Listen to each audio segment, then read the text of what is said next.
Progressive life insurance কোম্পানির সিলেট অফিসের কর্মকর্তাদের বিরুদ্ধে চাকরি দেওয়ার নামে অর্থ আদায় ও প্রতারণার অভিযোগ উঠেছে। চাকরি প্রত্যাশীদের জাল সার্টিফিকেটও করে দেন তারা, বিনিময়ে নেন টাকা।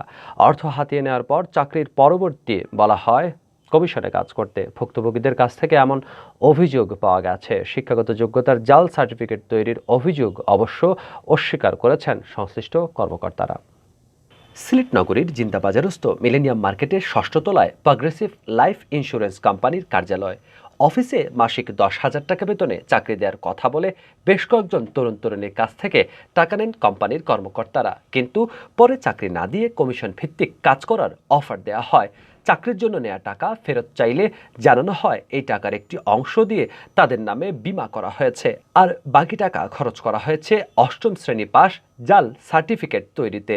সার্টিফিকেট নিছে আমার এইটা সার্টিফিকেটটা 500 টাকা, আর বাদে আমি তাইলে দিলাম যে এইটা সার্টিফিকেট আপনি মানায় দিবেন না পারেন, এটা দিয়ে আমি অন্য কোনো কাজ করতে পারবো না। তুমি আমার অফিসের ভিতরে কথা ভাই, আর বাইরে কোনো কাজ করতে। প্রোগ্রেসিভ লাইফ ইন্স্যুরেন্স কোম্পানির সিলেট অফিসে গিয়ে ইনচার্জ গোলাম মোস্তফা বাচ্চুকে পাওয়া যায়নি। হিসাবরক্ষক জানান তিনি ঢাকা হেড অফিসে মিটিংয়ে গেছেন। চাকরির নামে অর্থ আদায়ের বিষয়টি তার জানা নেই।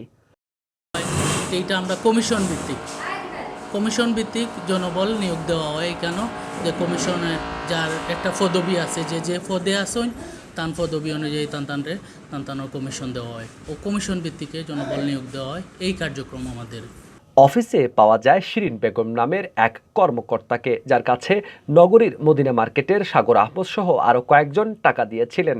শিরিন বেগম স্থায়ী চাকরি দেওয়ার আশ্বাসের কথা অস্বীকার করেন, তবে অফিসে জাল সার্টিফিকেট তৈরির কথা স্বীকার করেন তিনি বলেন, যাদের কোনো ধরনের সার্টিফিকেট নেই তাদেরটাই শুধু অফিস থেকে করে দেওয়া হয়।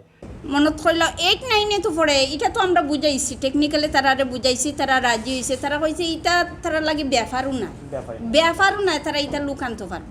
তারা যোগ্যতার উপরে ইন্টারভিউ নিছি, আমরা কাগজটা লিখতাম নি 10-12 বার কইছি, আমরা এমনিতে লেখি না, তারা ইন্টারভিউ নিয়ে তারপরে আমরা মানে কাগজটা লেখি। 3,500 টাকার মতন, 3,500 টাকা। প্রথমে এইটা কাজটা করতে গেলে একটা অ্যাকাউন্ট করা লাগে।